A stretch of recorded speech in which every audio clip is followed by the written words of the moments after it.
It's party season. You guys at home start inviting your friends and family around to sort of start celebrating the festivities. In your offices, you have office parties. Afterwards, you may go down the pub or your local bar just to kind of celebrate. The one big kind of drink that just comes out to play this time of year is your Fizz, Prosecco, Champagne, Cava. That is without doubt the biggest kind of thing we have at Christmas. So coming up over the next two videos, I'm going to give you six different kind of Prosecco, party season Prosecco cocktails that you can rock out instead of just pouring straight Prosecco. They are very, very simple, low maintenance, but taste absolutely amazing. And I guarantee it, your friends, your family, whether you run a pub, whether you run a bar and you want to sell them, I guarantee everyone is just going to fall in love with them. Now stay tuned for video 2, because in that video I'm going to show you the Flirtini, a Bakewell Fizz, and probably the all-time classic. It's a brandy-based cocktail, but it's the champagne cocktail. Amazing. But in this video, these are kind of the more fun and fruity ones. Bakewell Fizz in video 2 is amazing, by the way. So we've got an English Garden Fizz, we've got like a lemon and raspberry and honey fizz there, and then the sort of daddy, everyone's kind of go-to, the Boozy Bucks Fizz, it's the Mimosa. Now the thing with party season cocktails, even kind of Prosecco cocktails that I'm going to show you, they can be served up any way you like. You could simply, the traditional way would be in like a normal champagne flute. But if we go to the olden days, we call these coupe glasses, but they are essentially champagne coupes, even though we kind of put cocktails in them now. You could go wine glass with there, maybe a couple of lumps of ice. We've got these beautiful kind of stemless champagne flutes there. That's what that is. I kind of like that. It's a highball glass, to be fair. Or you could go kind of like a stemless, they are gin balloons, but spritz glasses again with some ice.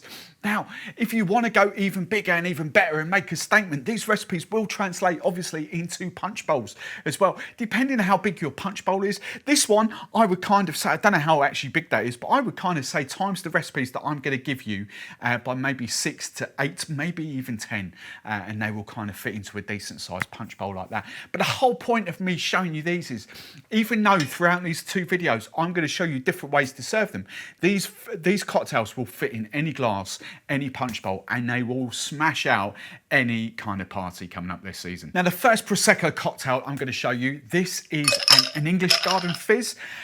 Use your gin of choice. These are the ingredients, really, really simple. Gin of choice. Because I've called it the English Garden Fizz, obviously Whitley Neal's went on for me, the quince one, kind of apple and pears. That's kind of what quince reminds you of. And that would be a great one, but any kind of gin will go in this. This will work a treat. I've got some Elderflower Cordial, I've got some mint leaves, and I've got the Prosecco. Just know, any Prosecco is going to work in here, Cava, Champagne, whatever you want to use. But I tend to use Frizzante. It's not, people see it as a kind of less quality Prosecco.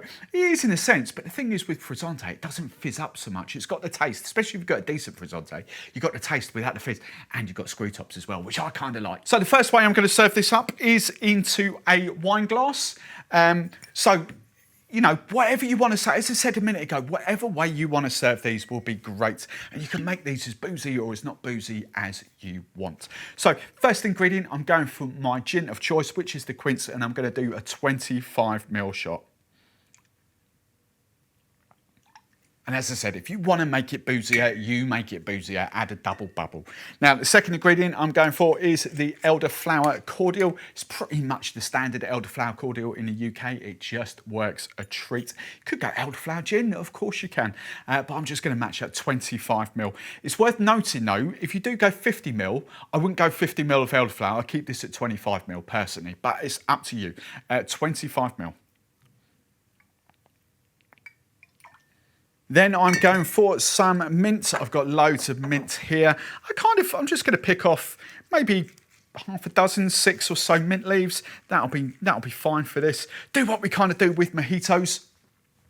Just kind of palm your hand, just to wake the aromas. That's all you need to do, and just pop them in. Now, if you were going for a champagne flute, obviously, or a coupe, you wouldn't bother with the ice. But because I'm going for a wine serve and make it look like a spritz, essentially, I'm just going to add some ice. And then we very, very simply just top up with Prosecco, Champagne, Cava, whatever you've got, just top up. Give that a very gentle little stir, just to combine the ingredients. Remember, you've got kind of syrup at the bottom of there as well, elderflower. And then you can just simply serve that up like that, or if you want to make a bit more of a statement, if you're going like this, if you're selling it essentially, or if you'd really try and impress guests at a party, just top out with a bit of mint on top. And there we go. I'll start with that one because it's always traditionally one of my favourites. I do love the Whitley Neal gins for this kind of cocktail. Just works a treat. It's going to impress, it's going to sell, it's going to make you money.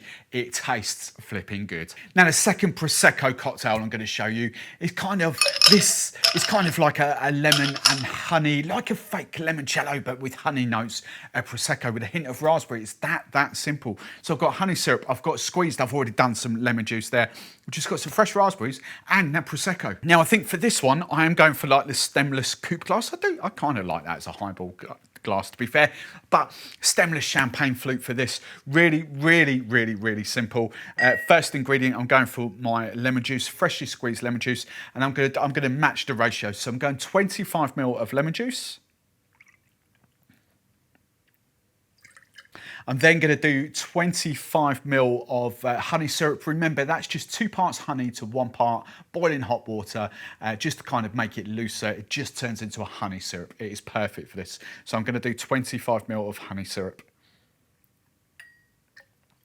And then remember, you could, I mean, this will work with limoncello, of course it will. All limoncello essentially is kind of like, say, a vodka essentially with lemons and a bit of sugar. That's all limoncello kind of is. So add some vodka, some booze to this, and you've kind of got like a honey limoncello, if you like. So next off, I'm just going to add just a couple, 2 or 3 raspberries just to the bottom. I'm then just going to fill up with ice using my tongs. And then I'm just going to simply, sort of 2/3 of the way, fill up with Prosecco, because don't forget we need to give it a stir as well. So just slowly pour Prosecco on. Take it to about there, give it a very gentle stir to combine the lemon juice and the honey. And then just going to add the last couple of raspberries, so they sit on top. If you're doing this in a champagne flute or without ice, well, don't worry, just pour it all in. But because I knew there was ice going in there, I've just done that way. And then just top up with more Prosecco.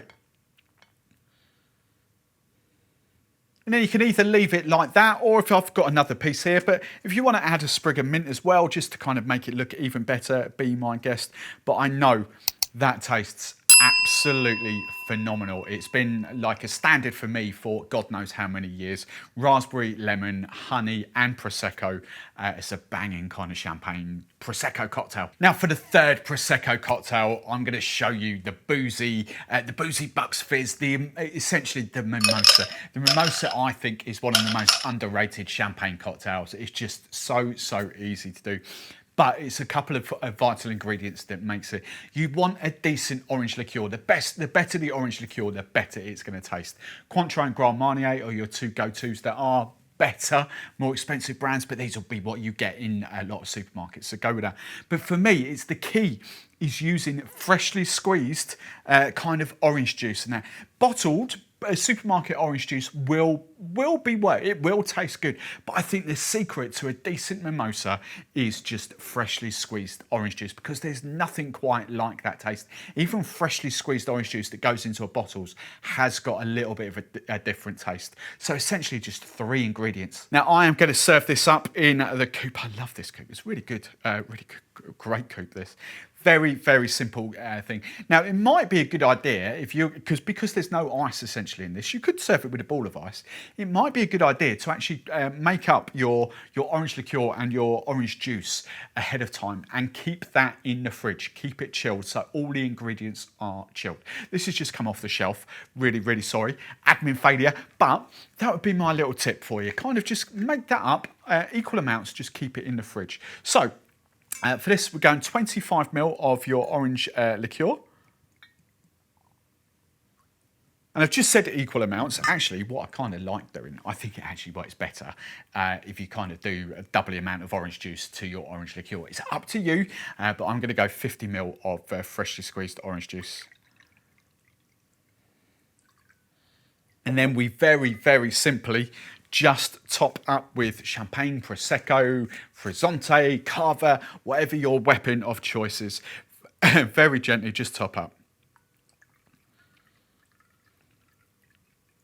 Now you can give that a little stir if you want. You can see I've used freshly squeezed because there is bits in there. You don't have to worry too much because the orange liqueur is quite thin anyway, so it will mix pretty easily. And then just to garnish, you could go for an orange peel for this, but I've just got an orange wedge on the side there. I think that's all you need to do, and that is just amazing. People are just going to love that. So there we go, gang. There are your first 3 party season Prosecco cocktails. Let me know which ones are your favourite out of the 3, but coming up right up there will be part 2 with 3 more, even better ones.